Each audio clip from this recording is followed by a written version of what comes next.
I'm visiting some of the first smiles this morning. You can see there was water in. There's a little bit of dried out clay coming along. In the river, just behind the smile, there's some water still standing stagnant. You can see the cattle comes and drinks here. Footsteps. Kids have been playing in the water. It's one of the newer smiles and the guys that was working with them. So we've decided to pause this 500 smile project for now, and or let's say not pause, move it. We are moving it into people's homes, and the main reason for that is we can't plant. We've been cracking our heads about what we can plant in this water harvesting structures that we've got everywhere and that we dug everywhere. We've got 105 of them now, and we can't find anything that we can plant that will not be destroyed by the tragedy of the commons. So if we move them into people's homes and each one take responsibility for his own food and his own smile and his own planting, first of all, that will increase the amount of labor we have, because we'll supply trees and seeds, etc. But we'll expect them to work and learn, and so that is our new plan. That obviously reduces the chances of digging 500 African smiles this year, which will be sad, because that's one of my goals. It greatly reduces the chances of making progress there, but it definitely increases the chances of success in bringing this into the local community. If we add this amount of effort into some people's yards, then the people will definitely get involved. I recently got a booklet from Kambashu Institute. It's free, available on their website now as well. I've got a very nice idea on how we're gonna do these things. They call them food circles. They've got a couple in Windhoek, quite a lot. They've been very successful. I think we're gonna call them food smiles, because ours will be in the form of a smile. But they've done so much research. The Kambashu Institute, I'm gonna leave you a link to that, and they've done so much work in Namibia already, far away from me, but it gives me a big chance to take the knowledge that they have and drive it into our township. So even though we're not going to be part of the Kambashu Institute, we definitely owe them a great debt, because of the innovation. They saw one of the first ones I did, and I said, well, this is actually exactly what we're doing, and they approached me, and we've met each other on seminars, etc. Wonderful people. The lady was also at the soap course, the lady from the Kambashu Institute, so she was on my land already. And I think by moving these circles into the yards and having more yards is going to be a better way to spend our time at the moment. We have agreed with my neighbor. He said I can do garden, so I'm planning now to put one African smile here. So the water come this side and stand. Let me say they don't stand, they move to the other neighbor. So if you put one African smile here, it will be 100% good. Now my neighbor just said,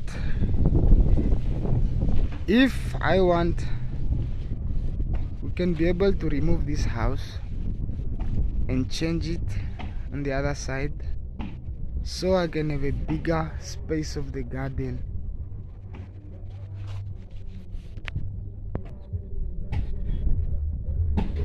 And I'm planning to put one African smile here. So my neighbor said they want to give me this whole space as a garden. So my father-in-law came to visit. He's walking away. He quickly found the problem with the machine and started it, fixed it himself. Started fast. Okay, you can stop. How cool is that? Now we can process chickens like there's no tomorrow. Also added another line so we can charge the batteries directly from the generator. This little blower came in very handy. I got it for the forging part that we did the other day, but it came in very handy because this whole machine on the inside was quite dusty.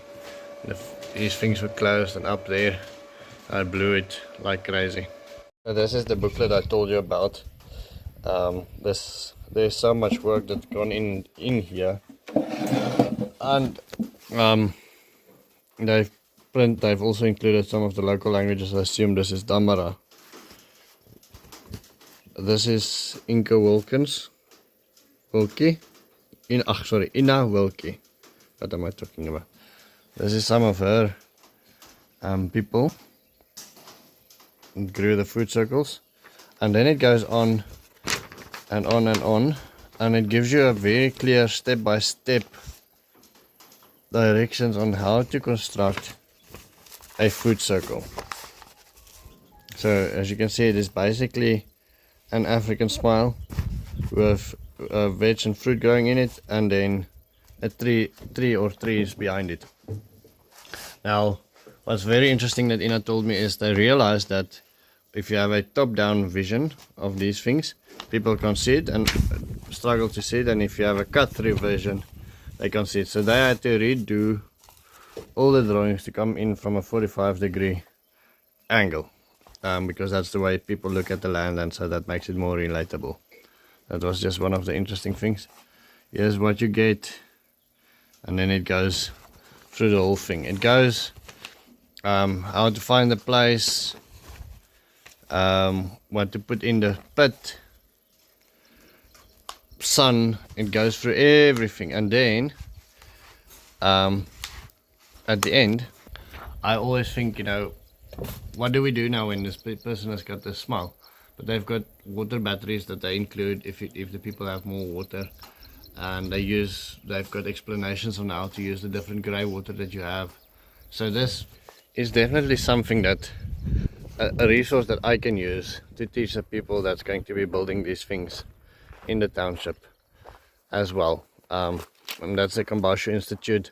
They did all the work that was in my head for the food circles or the African smiles and the things that I grow. They basically took that and they placed it into a booklet and they made it work. They've been going with it for quite some time.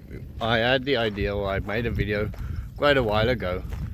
I think one of my very first videos was basically an African smile where I planted veg to water the smile and then planted trees behind it. And she saw that video, she loved it, and she asked on the group, who's this? And I said, well, me, and we had a chat. So dedicated, and has made such a big impact in Namibia already. So one day when I'm big, that's going to be me. If I showed this on a video before, but this is our sikkerboeg. This is some layer chicks that we got, and they were not in great condition when they arrived. Some of them were just lying flat, some of them is dead already, and sikkerboeg means sick bay, something like that, just a cooler word.